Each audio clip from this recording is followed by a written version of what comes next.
So I'm going to create a lot of smaller works as well for the Affordable Art Fair. So it's coming up in November. My pressure is that, well, it costs a lot of money to enter the Affordable Art Fair, and also what will people be buying? You know, like I've got a lot of big canvases that I want to do because I want to showcase my work. But, excuse me, I have to also be a commercial artist. I have to give what people want. So I'm thinking of doing, I've got some small works on paper, which I've shown you before, of the fisherman, and I did that while I was away, and there were small pieces of paper on mixed media and all that, which I love doing and sitting at the table and doing that. This way, I've also got here some panels of wood. Now they're, I have no idea what they are, 40 by 40? Anyway, yeah, I think 40 by 40. Great idea. I was going to drill and Dremel and then glaze and all that shit. Anyway, I never got around to it. So this one I did while I was away. I'm not really happy with it. But what I've done, and I thought you might be interested in, is I've been tearing up what I love, and that's where I first started out, is actually doing collage. And then I thought, well, how do I do, I want to do better. And then someone said, well, people don't like collage. Well, do they like collage? I don't know. Judges don't like collage. So then I've been going in the direction of oil paint and then trying to create the collage feel with the oil paint, but that doesn't work. It's too hard. You get too twee, too tight.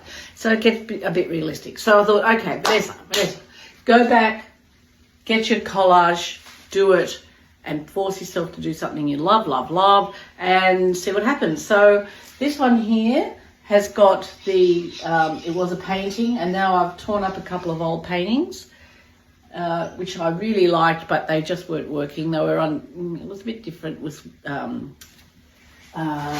It was charcoal and pen. And I've got some old paintings here. So I use a cheap, what is that? Canson paper, not Canson, cheap drawing paper. And I just rip it. Now, ripping is a real thing. Did you know that? Ripping is, if you rip it this way, you get a clean, okay, so let me see if you can see it. Clean edge on there and the white edge on the other. So it depends which way you pull it. So if you want a particular design, you pull it that way. And I'm going to use that edge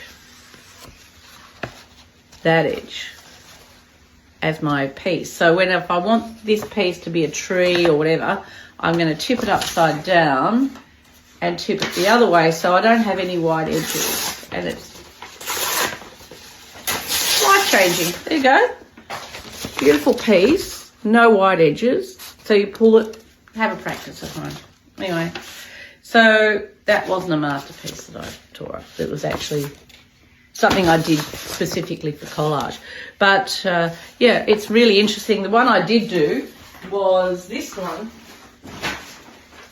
And it was on a lovely, this one was on a lovely paper. And look at the back of it. So beautiful. So I can use both sides. So yeah, that's what I've been doing this morning. Collage, out of my comfort zone. Well, it's back to my comfort zone, but then I still want to make it really complex and interesting. So yeah, that's what I'm doing. I use PVA glue. Hang on, let me show you. PVA glue. Oh shit. PVA glue, right? And with a bit of water in it because otherwise it tears the paper. Just make sure you don't have any bubbles like Vanessa's got here. All of its texture, right? So here we go. This is sort of gives you an idea of that one, right? Cutting in, I put some white paint there, drawn it. This one is really nice. What is a nice one is rice paper for the collage. Japanese rice paper, it gives you, it's beautiful, it's a bit translucent. If you do creases, it's great. You can do a dry brush through. So yeah, lots to do. Let me see how I go. Have a lovely day.